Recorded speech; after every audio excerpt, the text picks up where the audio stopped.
Uma pesquisa científica, capítulo 7. Relatório de OVNIs em observação radar visual. O operador número 2 comunicou que por volta de 10h40 ZECM tinha avistado dois sinais numa posição aproximada de 0,40 e 0,70 graus. O comandante do avião e o copiloto viram estes dois objetos no mesmo instante e com a mesma cor vermelha. O comandante recebeu autorização para abandonar o plano de voo e perseguir o objeto. Notificou o ADC, Comando de Defesa Aérea, localizado em Utah. Imediatamente, este comando confirmou a presença dos objetos nos seus instrumentos. Trecho de um relatório oficial da Seção de Inteligência Aeronáutica. Aparentemente, poderia parecer que as situações envolvendo confirmação tanto visuais como de radar ofereceriam dados concretos excelentes a respeito de um OVNI. Contudo, infelizmente, isto não é verdade. A falta de um prosseguimento na investigação e a aplicação do Teorema do Livro Azul não pode ser, portanto não é, evitaram, na minha opinião, que dados concretos deste tipo fossem resumidos e formulados. Os avistamentos de OVNIs no radar talvez pareçam constituir um dado concreto, mas as diversas excentricidades da propagação da onda do radar são tantas que quase sempre é possível atribuir um avistamento de um OVNI pelo radar a tais excentricidades, se nos esforçarmos muito nesse sentido. Mas, apesar disso, existem nos arquivos do Livro Azul exemplos de avistamentos de radar que levam à classificação de não identificado, mesmo se um dos chefes do projeto Livro Azul tenha testemunhado diante do Congresso, mas não sob juramento, que nos arquivos do Livro Azul não havia um único caso envolvendo o radar que não tivesse sido satisfatoriamente explicado. São, por exemplo, casos de radar não identificados no Livro Azul, os avistamentos de 18 de setembro de 1951 em Goose Bay, Labrador, a 13 de agosto de 1956 em Lakenheath, Inglaterra, de cujo relatório foi extraída a citação que abre o presente capítulo. A de 13 de junho de 1957 em Shreveport, Louisiana, e de 6 de dezembro de 1952 no Golfo do México. Declara-se com bastante frequência que os OVNIs não são captados pela onda do radar. É realmente verdade que, até onde foi oficialmente revelado, a importante missão de cobertura da defesa do país orientada pelo radar não parece ter registrado nenhuma observação de OVNIs. Os UCTs, alvos não correlacionados, são observados pelas telas de radar na NORAD, defesa norte-americana por radar. Mas como estes não satisfazem as condições de uma trajetória de balística, são automaticamente rejeitados sem que se proceda a um exame posterior. Teria sido muito fácil introduzir uma subrotina no sistema de computação da NORAD que isolaria os UCTs sem que interferisse na missão fundamental da própria NORAD. Porém, apesar de todos os esforços por mim realizados nesse sentido, o Livro Azul jamais adotou a ideia. Consequentemente, não é possível declarar que os relatórios em que há um envolvimento de radar são intrinsecamente raros. Talvez aconteça que, embora não sejam comunicados oficialmente, não sejam de modo algum raros. De qualquer forma, os avistamentos através da tela de radar são relatados. Quando uma observação visual acompanha uma aparição do radar e, quando é lógico, as observações visuais e através do radar podem ser declaradas como sendo realmente uma referência ao mesmo objeto ou acontecimento, há uma grande possibilidade, caso se proceda a investigações adequadas, de que haja um terreno proveitoso para a ciência. Escolhi, como antes, mais ou menos uns 12 casos para exemplificar essa categoria e com a finalidade de construir um protótipo que contenha o padrão geral dos avistamentos, usando, como antes, citações diretamente feitas pelos observadores. Acrescentamos à experiência humana uma experiência instrumental que empresta um apoio muito forte à primeira. Os relatores. Mais uma vez, vamos iniciar com os tipos de relatores envolvidos nos casos desta categoria. Em nenhum deles há menos do que 2 testemunhas para as aparições. O número médio de testemunhas é 5.0. O número intermediário, 4.5. Estes 10 casos estão nos arquivos do Livro Azul, dos quais tão somente 2 estão classificados oficialmente como não identificados. Um caso classificado pelo Livro Azul como propagação anômala é considerado pelo relatório Condon como não identificado. Os 7 casos restantes foram computados pelo Livro Azul como prováveis aviões, 4, possivelmente avião, 1, avião, miragem e inversão de radar, 1, provavelmente um balão e provavelmente um avião, 1. Nenhuma das classificações do livro azul foi substanciada por uma prova positiva, talvez porque, em grande parte, nenhum dos casos foi digno para que se procedesse a uma investigação mais detalhada. As reações dos diversos observadores às suas experiências são interessantes. Um piloto e seu aluno foram informados através da torre que o radar mostrava um OVNI na sua cauda durante os últimos 5 minutos. O piloto tomou conhecimento do comunicado declarando que o objeto não era um avião convencional. Disse ele no relatório. Estávamos mais apavorados do que nunca, sem sabermos o que era aquilo. Talvez fosse nos derrubar, foi o que pensamos. Os relatórios. Os trechos que se seguem foram transcritos de uma conversa mantida entre um piloto de um jato da Lear, a torre de controle de Albuquerque, e um piloto da National Airlines, e revelam tantas reações como as atitudes tomadas. A torre de controle de Albuquerque vinha mantendo uma conversa com um piloto da Lear que se encontrava perto de Winslow, Arizona, antes dos extratos citados. O jato vinha descrevendo uma luz vermelha, inicialmente na sua posição 10 horas, que acendia e apagava e que tinha se quadruplicado numa direção vertical. O radar de Albuquerque registrava apenas um objeto sempre que a luz estava acesa e nenhum quando estava apagada. A luz repetiu o processo de quadruplicação por diversas vezes, parecendo retrair para dentro de si mesmo abaixo da luz original. Em seguida, quando a torre advertia ao jato que o objeto se aproximava mais, parecia que este brincava de esconde-esconde com o jato, realizando algumas acelerações violentas. Segundo as declarações do piloto do jato, que foi por mim entrevistado longamente, mas que insistiu em ser mantido no anonimato, o objeto, após cerca de 25 minutos, acelerou vertiginosamente, ascendeu no ângulo de 30 graus, desaparecendo em menos de 10 segundos. O radar de Albuquerque, segundo o piloto do jato, registrou o objeto até a sua aceleração final e desaparecimento. Um pequeno trecho da conversa mantida através do rádio entre o piloto da Lear, L, e a torre de Albuquerque, A, e o piloto da National Airlines, N, revela tanto as reações quanto as atitudes de cada. A para N. Está vendo algo na posição 11 horas? N para A. Não estamos vendo nada. A para N. Tem certeza de que não há nada na sua posição 11 horas? A para N. Escutou a conversa com o jato da Lear? N para A. Sim, estamos vendo o objeto agora. Estivemos observando-o. A para N. O que acha que o objeto está fazendo? N para A. Exatamente o que disse o jato da Lear. A para N. Deseja comunicar um OVNI? N para A. Não. A para L. Deseja comunicar um OVNI? L para A. Não, não queremos comunicar. Um outro caso representativo da categoria radar visual que exemplifica não só os casos de radar visual de um modo geral, mas também a operação do Teorema Livro Azul, envolveu 2 pilotos de linhas comerciais e um operador do Centro de Controle do Tráfego Aéreo. O Livro Azul abandonou o caso como se tratasse de luzes de aterrissagem, segundo as palavras emitidas a contragosto por um piloto da American Airlines, que deixou claro não querer se envolver no assunto. Recebi uma carta do chefe do tráfego aéreo que respondeu meu inquérito com vistas a informações posteriores da seguinte maneira. Pensei muito se deveria ou não responder à sua carta. Contudo, quanto mais pensava sobre a explicação dada ao incidente pela Força Aérea, mais tumultuado ficava. Há 13 anos sou operador de tráfego aéreo, 3 anos como operador da Força Aérea Americana e 10 da FAA. O que aconteceu a 4 de maio de 1966 foi o seguinte. Encontrava-me de serviço no setor do radar de elevada altitude em Charleston, Virgínia, no turno da meia-noite. Por volta das 4h30, um avião da Braniff chamou-me numa frequência VHF de 134,75 e perguntou se eu tinha algum voo na sua linha. Estivera momentaneamente distraído por um contato terra e quando terminei, 10 a 15 segundos, olhei para o osciloscópio do radar e observei um alvo à esquerda do avião da Braniff, que rumava a leste sobre a pista de pouso 6, cerca de 5 milhas além da sua posição 11 horas.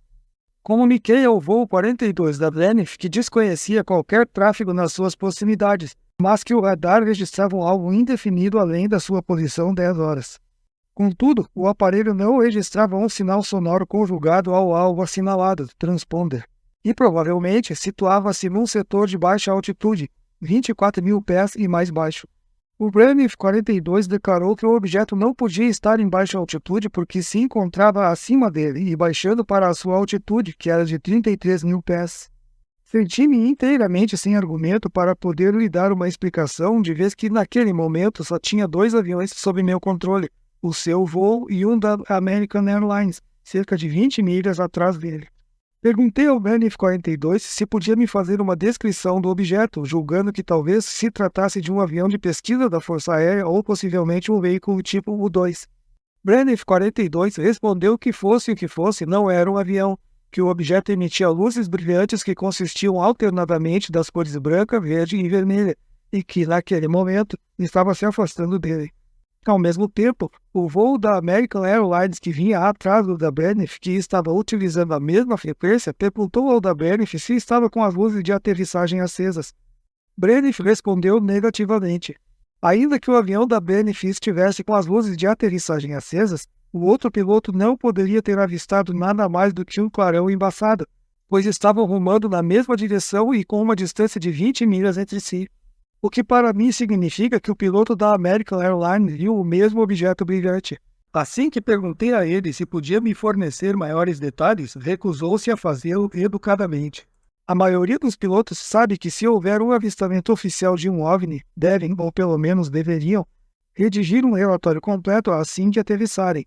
Este relatório, que eu saiba, é bastante longo. Contatei o Braniff 42 e disse-lhe que vira aquele alvo ir na sua direção a cerca de 8 a 10 milhas da sua posição 10 horas e, a uma distância de cerca de 3 milhas, fazer uma volta para a esquerda e continuar na direção noroeste de onde tinha partido. Braniff 42 confirmou isto e acrescentou que o objeto encontrava-se numa configuração descendente a cerca de 20 graus fora da linha do horizonte. Conforme declarei, acho que a minha experiência anterior fala por si mesma e sei o que vi. E estou certo de que o piloto da Braniff 42 não estava tendo alucinações. O alvo que observei devia estar numa velocidade aproximada de 1000 milhas por hora e fez uma volta completa de 180 graus no espaço de 5 milhas, proeza que nenhum avião por mim observado no radar jamais seria capaz de fazer. E eu já tive a oportunidade de acompanhar os B-58 que declaravam estar numa velocidade supersônica, todos os tipos de aviões civis usando a velocidade máxima de jatos e até mesmo os SR-71, que normalmente operam em velocidades que excedem as 1.500 milhas por hora. Doutor, isso encerra a minha declaração. Estou lhe remetendo um diagrama mostrando a localização geográfica dos jatos e do objeto. Uma prova em conflito com esta foi dada pelo capitão da American Airlines numa carta enviada ao Projeto Livro Azul. Não dei qualquer significação ao incidente e para mim pareceu apenas um avião a alguma distância, digamos 6 ou 8 milhas, que acendeu as luzes de aterrissagem e deixou-as ligadas por 3 ou 4 minutos e em seguida desligou-as. Perguntei ao operador do radar se havia um alvo na minha posição 9 ou 10 horas. Respondeu-me negativamente. Então eu disse, ora, há alguma coisa ali, tenho certeza. Não fazia a menor ideia de que ele ia transformar aquilo num relatório sobre OVNI. Não pensei mais no assunto. Acho que era uma missão de reabastecimento levada a cabo pela Força Aérea. Continuo achando que nada mais era do que um avião com as luzes de aterrissagem ligadas. O testemunho do operador de tráfego conjugado ao do capitão da Braniff é consistente, enquanto que a rápida declaração do piloto da Airlines não o é. É inteiramente inconcebível que uma missão de reabastecimento aéreo que envolve no mínimo 2 aviões manobrando pudesse estar sendo realizada a 6 ou 8 milhas de distância de uma rota aérea comercial. Invariavelmente, uma missão de reabastecimento usa muitas luzes. Por que razão o piloto da Airlines perguntaria ao da Braniff se estava com as luzes de aterrissagem acesas, sobretudo quando este último achava-se a milhas de distância adiante dele e de frente para a direção oposta? Além do mais, tanto o piloto da Braniff como o operador situaram o objeto na posição 10 horas com relação à aeronave da Braniff, e, portanto, à sua frente, que, por sua vez, estava 20 milhas à frente do avião da American Airlines. O piloto da American Airlines disse ter visto alguma coisa na sua posição 10 horas, e se a luminosidade o fez errar o cálculo da distância em julgar que o objeto se achava mais próximo a ele, logo aparentemente atrás da aeronave da Braniff, ainda assim isto não explicaria a posição 10 horas. Torno a indagar, se ele estava a cerca de 12 milhas atrás da aeronave da Braniff, por que razão perguntou ao último se estava com as luzes de aterrissagem acesas? Como o Projeto Livro Azul agarrou-se ao testemunho do piloto da American Airlines e nada fez no sentido de se aprofundar neste caso obtendo o depoimento do operador do tráfego aéreo, do piloto da Bernif e do da American Airlines, este caso e outros muito parecidos não servem como dados científicos e pouco pode se provar através deles. Tudo quanto pode ser dito sobre os casos radar visual é que, sob determinadas circunstâncias, pessoas responsáveis em postos de radar e em postos visuais, operadores de tráfego aéreo, pilotos, etc., postos que exigem atitudes responsáveis, foram unânimes em afirmar que acontecimentos intrigantes foram simultaneamente detectados por radar e visualmente. Mas quais eram as sequências exatas do tempo de deslocamento, as trajetórias exatas, as acelerações, a natureza detalhada dos blips do radar e até que ponto os diversos observadores concordaram nos detalhes? Todos estes fatores continuam infelizmente desconhecidos e assim continuarão nos futuros casos radar visual e em outras categorias, a menos que se dê ao assunto OVNI uma respeitabilidade científica e sejam autorizadas investigações minuciosas que deverão ser realizadas de forma responsável.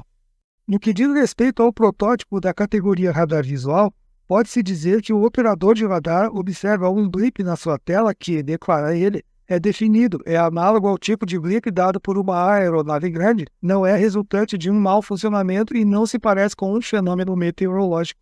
Uma observação visual é caracteristicamente uma luz ou possivelmente uma formação de luzes profundamente desconhecida para o observador, que de um modo geral sugere se tratar de um objeto levemente delineado pela luminosidade da luz. As velocidades envolvidas são invariavelmente elevadas, mas a combinação de alta velocidade num momento e uma parada pairando no ar num outro não é fora do comum. Uma das características dos casos radar visual são as reversões de marcha, as voltas fechadas e as voltas suaves de 90 graus. Praticamente todos os casos de radar visual ocorrem à noite, um ponto que pode ser considerado como uma prova negativa contra a realidade dos alvos. Mas estamos examinando dados e provas segundo as experiências narradas pelos observadores e não como julgamos que deveriam ser vistos. Nas categorias dos encontros imediatos, as aparições durante o dia ocorrem com considerável frequência. Um caso interessante de radar visual e que contribui para o protótipo e ilustra o descaso verdadeiro que o projeto Livro Azul dedica aos princípios da investigação científica ocorreu no Novo México a 4 de novembro de 1957, pouco antes dos célebres casos de encontros imediatos, acontecidos em Levelland, Texas. Um oficial, um tenente-coronel da Força Aérea que preparou o relatório pronunciou-se da seguinte maneira a respeito deste caso. A opinião do oficial que preparou este relatório é que este objeto pode ter sido, possivelmente, uma aeronave não identificada, ao que tudo indica confundida com as pistas de aterrissagem da base aérea de Kirtland. As razões para estas opiniões são: os observadores são considerados competentes e fontes fidedignas e, na opinião deste entrevistador, viram realmente um objeto que não puderam identificar. O objeto foi avistado num osciloscópio de radar por um operador competente. O objeto não se enquadra nos critérios de identificação de qualquer outro fenômeno. Isto é, os observadores eram de confiança, o operador do radar era competente e o objeto não pôde ser identificado. Portanto, era um avião. Diante desta maneira de raciocinar, pode-se perfeitamente perguntar se seria nunca possível descobrir a existência de um novo fenômeno empírico em qualquer área da experiência humana. O relatório deste incidente encontra-se nos arquivos do Livro Azul, como se segue. Descrição do avistamento segundo as fontes. A 050545Z, novembro, hora local 22h45, ambas as fontes estavam de serviço na torre de controle da base aérea de Kirtland, Novo México. Esta torre tem um pouco mais de 100 pés.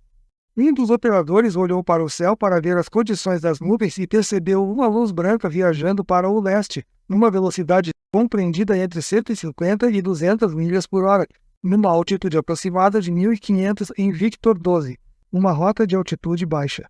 Em seguida, a fonte chamou a estação de radar e pediu uma identificação do objeto.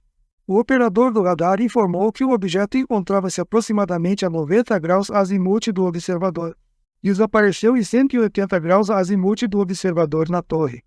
O objeto descreveu um ângulo sobre a extremidade leste da pista de pouso 26 numa direção sudoeste e começou a baixar com rapidez. Uma fonte tentou entrar em contato através do rádio numa tentativa de contato com o que se pensava fosse uma aeronave desconhecida que se confundira com um padrão de pouso. Um Log Air C-46 acabara de se comunicar pedindo instruções para pousar. Em seguida, o objeto foi observado com auxílio de binóculos e parecia ter o formato de um automóvel perpendicular. Tinha uma altura estimada de 15 a 18 pés. Foi observada uma luz branca no lado de baixo do objeto. Este diminuiu a velocidade para cerca de 50 milhas por hora e desapareceu por trás de uma cerca em Drumhead, uma área proibida que era profusamente iluminada. Esta encontra-se a cerca de 1,5 milha de distância da torre de controle. Reapareceu deslocando-se rumo leste e uma fonte deu-lhe uma luz verde da torre, julgando que talvez se tratasse de um helicóptero em apuros. Nesta altura, o objeto encontrava-se a 200 ou 300 pés de altura. Deu uma guinada rápida para o sudeste e subiu abruptamente, calculadamente a 4.500 pés por minuto e desapareceu.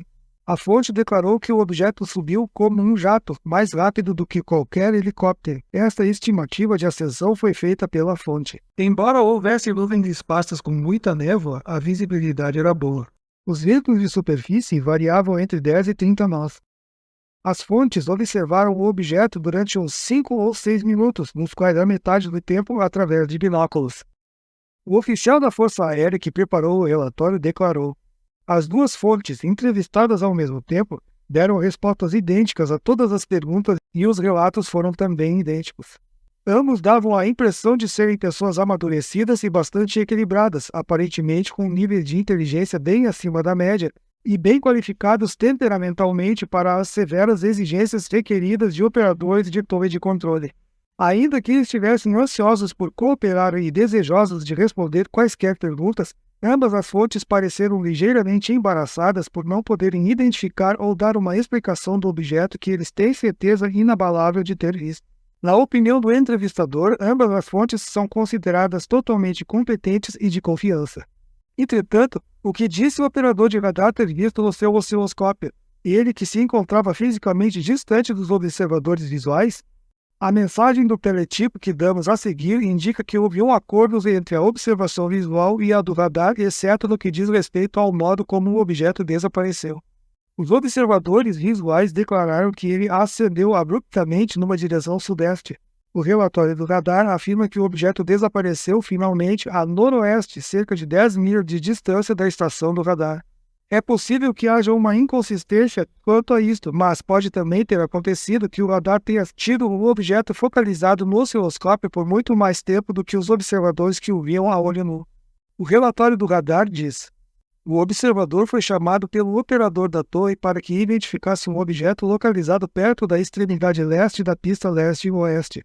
O objeto estava a aproximadamente uns 90 graus leste azimuth do observador. O objeto desapareceu a 180 azimuth sul do observador. O objeto foi inicialmente visto perto da extremidade leste da KAFB, base aérea de Kirtland, dirigindo-se leste-sudeste, onde reverteu o curso para o oeste e continuou rumo à estação de baixa frequência da Kirtland. Seria isso a mesma coisa que Drumhead, onde o objeto entrou em órbita. Da estação, o objeto tomou a direção noroeste em alta velocidade e desapareceu aproximadamente a 10 milhas do observador.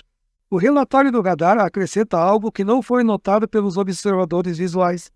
Uns 20 minutos após o objeto ter desaparecido, um AFC-46 4718N levantou voo rumo ao oeste, fazendo uma volta para a esquerda. Nesta altura, o observador girou o radar para o sul e viu o objeto, presumivelmente o mesmo desconhecido, por cima da marca externa a cerca de 4 milhas sul da pista de pouso norte-sul. O objeto voou para o norte a alta velocidade, cerca de 1 milha sul da pista leste-oeste, onde fez uma volta abrupta para o oeste e entrou numa formação com o C-46. O objeto manteve-se a uma distância aproximada de meia milha do C-46 num curso sul durante cerca de 14 milhas.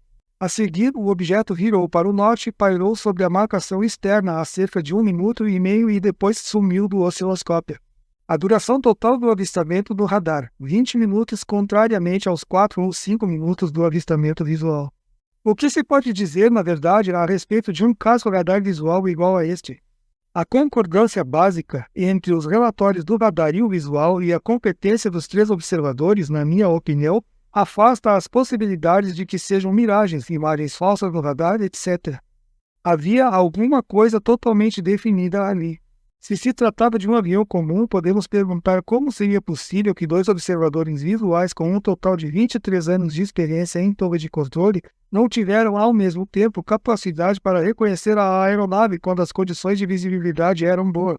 Mesmo que não tivesse havido uma confirmação por parte do radar a respeito dos deslocamentos lentos e acelerados do objeto, ou, na verdade, sobre a presença de um objeto desconhecido, esta questão ainda continuaria sem resposta.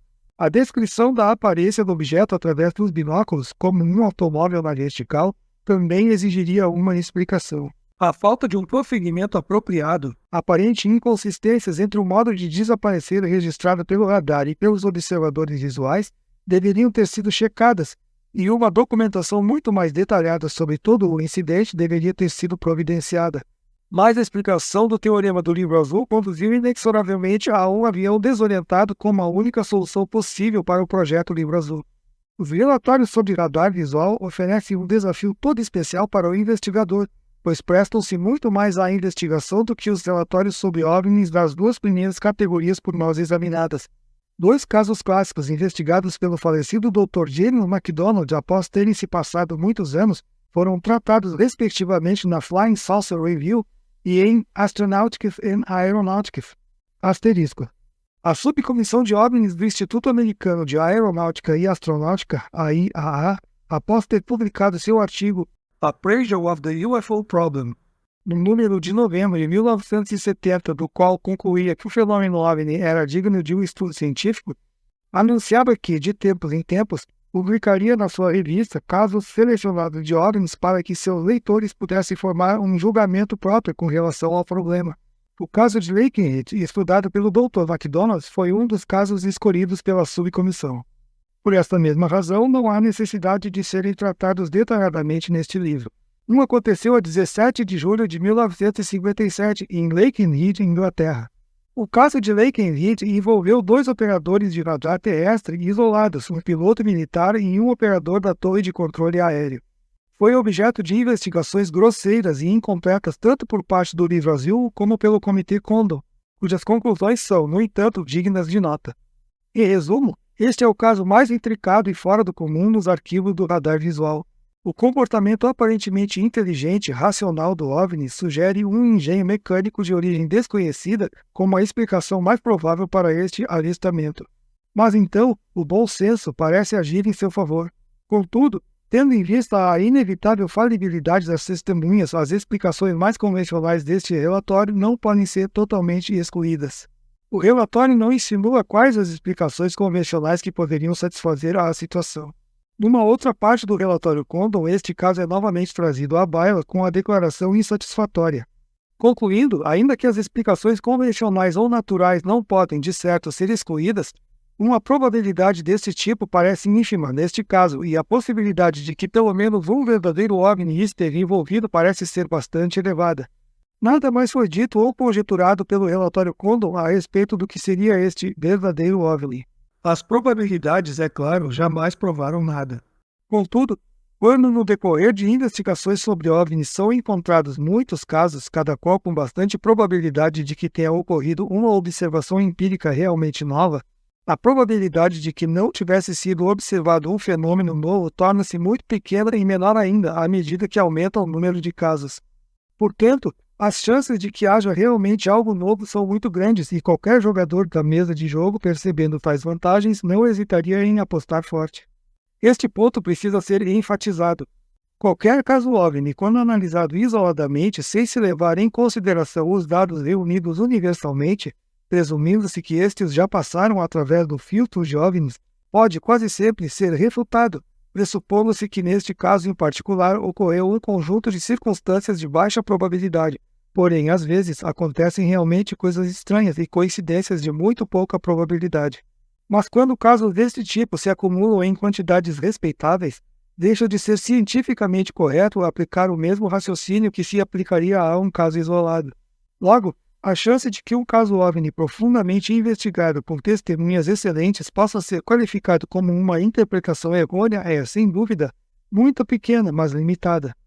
Porém, aplicar o mesmo argumento para uma considerável coletânea de casos semelhantes não é lógico, de vez que as probabilidades conjuntas de que todos tenham sido devido a interpretações errôneas é comparável à probabilidade de que uma moeda fique de pé numa das bordas sempre que for atirada, porque isso aconteceu uma vez.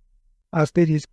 Pode-se levantar a objeção, e de forma correta, que o argumento acima é capcioso, de vez que não se pode atribuir um valor numérico à probabilidade das chances de que determinado relatório não foi resultado de um equívoco. A analogia é válida somente até o ponto em que a pessoa se sinta satisfeita dizendo como o relatório Condon agiu no caso em particular e deixou velado em muitos outros que a probabilidade era elevada no sentido de que pelo menos um OVNI verdadeiro foi encontrado e que, portanto, a probabilidade de que o avistamento fosse devido a uma interpretação errônea era numericamente bastante baixa. O segundo caso clássico encontra-se resumido no artigo introdutório da Astronautics and Aeronautics. Um RB-47 da Força Aérea, equipado com instrumentos eletrônicos contra-medidas ECM, com uma tripulação composta de 6 oficiais, foi seguido por um objeto não identificado durante mais de 700 milhas e durante um período de tempo de hora e meia, enquanto voava vindo do Mississippi através da Louisiana e Texas e dirigindo-se ao Oklahoma. O objeto foi avistado por diversas vezes pelos tripulantes que se achavam na cabine de comando como uma luz intensamente luminosa, acompanhada pelo radar do solo e detectada no instrumento monitor do ECM a bordo do RB-47. Neste caso, é de especial interesse as diversas circunstâncias de aparições e desaparecimentos simultâneos em todos esses 3 canais fisicamente distintos, e a rapidez com que o objeto realizava as manobras de forma muito além da experiência anterior dos tripulantes. Em caso radar visual que o Comitê Condon não examinou e a respeito do qual talvez nem tenha tomado conhecimento, que o projeto Livro Azul abandonou como se não contasse com dados suficientes, embora não tivesse feito o menor esforço para conseguir outros dados, e considerando como uma aeronave, foi relatado por um navio de guerra nas Filipinas. O avistamento ocorreu a 5 de maio de 1965. Cito o trecho do relatório oficial. Às 060910, na posição 20 graus e 22 minutos norte, 135 graus e 50 minutos leste, curso 265, velocidade 15, o sinaleiro-chefe comunicou o que acreditava ser uma aeronave marcação 000, posição ângulo 21. Quando focalizado pelos binóculos, foram avistados 3 objetos bastante próximos um do outro. Um era de primeira grandeza, os outros 2 de segunda grandeza. Os objetos viajavam numa velocidade excessivamente elevada, vindo na direção do navio a uma altitude indeterminada. As 0914 foram detectados no radar de busca aérea SPS-6C, 4 alvos móveis, enfileirados a 22 milhas e mantendo-se por 6 minutos. Os objetos, ao ficarem sob o navio, espalharam-se numa formação circular diretamente acima e permaneceram ali por cerca de 3 minutos. Esta manobra foi observada tanto visualmente como através do radar. O objeto brilhante que pairava para lá do setor de estibordo permaneceu no osciloscópio do radar por mais tempo. Os objetos fizeram várias mudanças de curso durante a observação, confirmadas a olho nu e pelo radar, e foram seguidos a uma velocidade que excede os 3.000 nós. Intimações foram feitas através da IFP, mas não foram obtidas respostas. Após 3 minutos de manobras realizadas pairando ao redor do navio, os objetos tomaram a direção sudeste numa velocidade extremamente alta. As evoluções acima descritas foram observadas pelo CO, comandante, todo o pessoal na ponte e numerosos homens no convés. O navio nas Filipinas acrescentou o seguinte ao seu relatório em defesa de sua tripulação, considerando-a observadores cuidadosos. Durante o período 5-7 de maio, entre 18 e 20 horas, diversos outros objetos foram observados. Todos eles tinham as características de um satélite, inclusive no que diz respeito à velocidade e à apresentação. Comunicamos este fato para demonstrar a acentuada diferença de velocidade e de capacidade de manobra entre estes satélites comprovados e os objetos anteriormente descritos. O relatório sob o ponto de vista científico deixa a desejar. Gostaríamos de saber o que significa velocidades extremamente altas e como foi possível, com uma velocidade tão acentuada, o radar manter focalizado nos objetos por tanto tempo como 6 minutos. Será que os 6 minutos incluíam os 3 minutos, o tempo que levaram pairando, ou não? Que tipos de blips foram observados no radar? Quais as mudanças de curso que foram feitas e com que aceleração angular? E quando os objetos espalharam-se numa formação circular bem acima e estavam parados? Oscilaram ou movimentaram-se para frente e para trás? O livro azul devia ter explorado perguntas deste tipo. As testemunhas envolvidas nos casos radar visual estão entre as mais bem preparadas tecnicamente dentre aquelas que relataram uma experiência com um OVNI, embora frequentemente suas palavras também retratem o mesmo tipo de assombro e incompreensão que atormentam as menos preparadas. No caso de Lakehead, o operador do radar solicitou ao piloto do avião Venom Interceptor para que tomasse conhecimento que um OVNI tinha começado uma caça à cauda do caça, como se quisesse confirmar suas observações chocantes. O piloto, tendo tomado conhecimento e sido advertido que não tinha possibilidade de se livrar do alvo atrás da sua cauda, pediu ajuda e observou o alvo mais nítido que já observei no radar. Um relatório de um avistamento radar visual feito por um capitão de um avião de carreira da Trans-Texas ilustra não só o protótipo desses casos, mas, novamente, a sempre presente relutância, sobretudo por parte das pessoas preparadas tecnicamente com relação a um relatório sobre OVNI. O membro do Esquadrão da Inteligência da Força Aérea 4602D, que entrevistou o piloto do presente caso e preparou o relatório para o livro azul, escreveu: a fonte mostrava-se relutante para falar sobre o objeto por se sentir um tanto mal por estar sendo entrevistada a respeito do avistamento. Achava que nada tinha a ver com a origem do relatório inicial, de vez que nada mais fizera além de perguntar ao ACIW radar local se tinha companhia naquele voo. Depois que o investigador lhe deu uma explicação, ele tornou-se cooperativo e deveria ser considerado digno de confiança. A seguir, faço uma transcrição do relatório do livro azul. Descrição feita pela fonte sobre a visão. Um objeto foi visto durante a minha decolagem no aeroporto de Shreveport, Louisiana, por volta das 2:30 CST de 13 de junho de 1957. A altitude do objeto era de aproximadamente 400 pés quando foi localizado pela primeira vez. A fonte declarou que a torre de controle chamou sua atenção para o objeto, que era aparentemente uma luz pequena. As luzes de aterrissagem do avião da fonte foram postas a acender e apagar, e o objeto, por um momento, respondeu com uma luz muito intensa dirigida para sua aeronave. A seguir, o objeto ganhou altitude a alta velocidade, partindo de uma posição que parecia pousando. A esta altura foi visto outro objeto, mais ou menos da mesma altitude e com a mesma aparência do primeiro. A fonte declarou que entrou em contato com a torre a fim de se certificar que eles também estavam vendo os dois objetos. A resposta foi afirmativa, através de binóculos. Depois, os dois objetos acertaram o curso com o avião da fonte, deslocando-se paralelamente com a mesma velocidade, que era de uns 110 nós, porém numa altitude mais elevada. Em Converse, Louisiana, os objetos continuavam com eles, portanto a fonte resolveu chamar GOATEE, local de radar, para ver se estavam pegando a imagem das armas, SIC. A resposta foi afirmativa. A fonte comparou o tamanho e o aspecto dos objetos aos de uma estrela, contudo mencionou que num certo momento pôde ver a silhueta dos objetos, mas que não faria uma declaração definitiva a esse respeito. O copiloto, ao ser entrevistado, confirmou inteiramente a declaração do piloto, mas acrescentou que o objeto estava a 1000 pés e a meia milha de distância quando foi avistado inicialmente. Disse que a luz deslocou-se num curso de 170 graus enquanto ganhava altitude indo para os 10.000 pés aproximadamente, numa velocidade considerável, quando pareceu manter a mesma posição relativa à do avião da fonte durante a hora seguinte. Também declarou que o radar local confirmara o alvo dos dois objetos na tela a uma altitude de 9.700 pés. As duas breves declarações dos dois pilotos e a resposta relatada pelo radar local são insatisfatórias e incompletas, e, consequentemente, decepcionantes. O projeto Livro Azul classifica o caso como não identificado, mas como tantas vezes antes, e mesmo após este incidente, a natureza desconhecida da causa não foi motivo de inquérito nem de um prosseguimento constante. O OVNI tinha sido satisfatoriamente classificado como não identificado. Se o relatório está correto, com o objeto à vista durante quase uma hora, uma investigação detalhada e conscienciosa poderia, sem dúvida, ter determinado se o desconhecido poderia ser uma interpretação errônea de objetos naturais pelo piloto e o copiloto, pelos observadores na torre e, ao que tudo indica, pelo operador do radar, muito embora nunca tenha ficado realmente estabelecido se o radar avistou realmente os objetos que estavam sendo vistos a olho nu. É claro que se o radar não estava vendo a aparição observada a olho nu, o que estava acontecendo?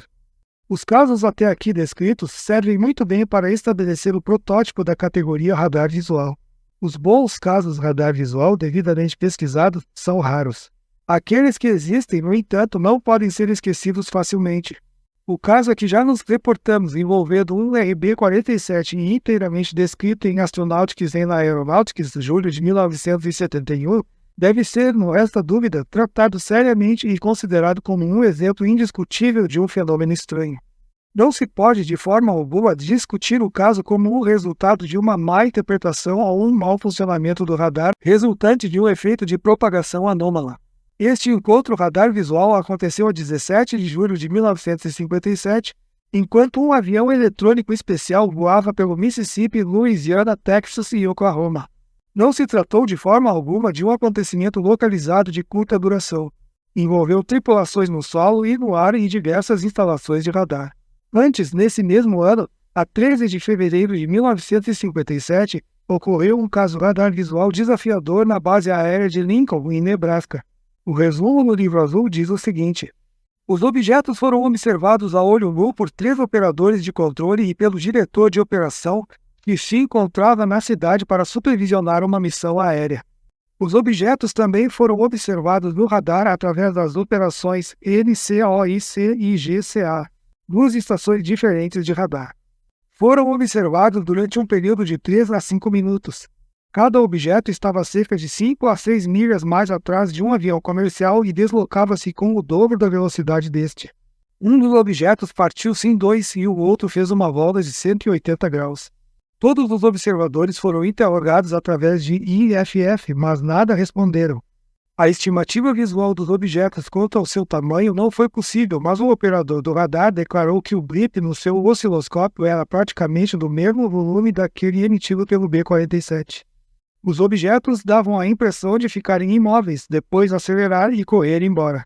O livro azul, lançando mão do seu teorema padrão, classificou a aparição como provável balão e provável avião. Notas: objetos voadores não identificados, audiência pela Comissão das Forças Armadas, House of Representatives, Câmara dos Deputados, Congresso 89, segunda sessão, 15 de abril de 1966, sendo presidida pelo excelentíssimo senhor E. Mendel Rivers, presidente da comissão, página 6073, Mr. Schweiker. Foi avistado algum objeto dos não explicados pelo radar. Pensei que tivesse dito não a isto apenas uns 2 minutos atrás. Major Quintanilha, correto. Não temos casos de radar que tenham ficado inexplicados. Observadores de relatórios sobre OVNIs radar visual selecionados. Ocupação e quantidade.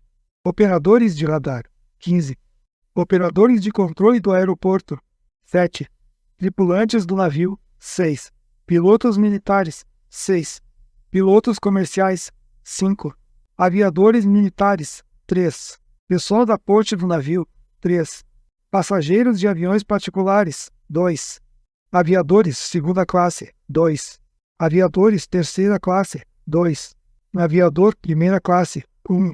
Comandante de navio mercante, 1. Marinheiro de primeira classe, 1. Marinheiro de segunda classe, 1. Terceiro sargento, 1. Comandante de navio, 1. Diretor de operação, Brigada Aérea Bombardeio, 1. Total, 61. Errata do capítulo 7. Pilotos particulares, 3.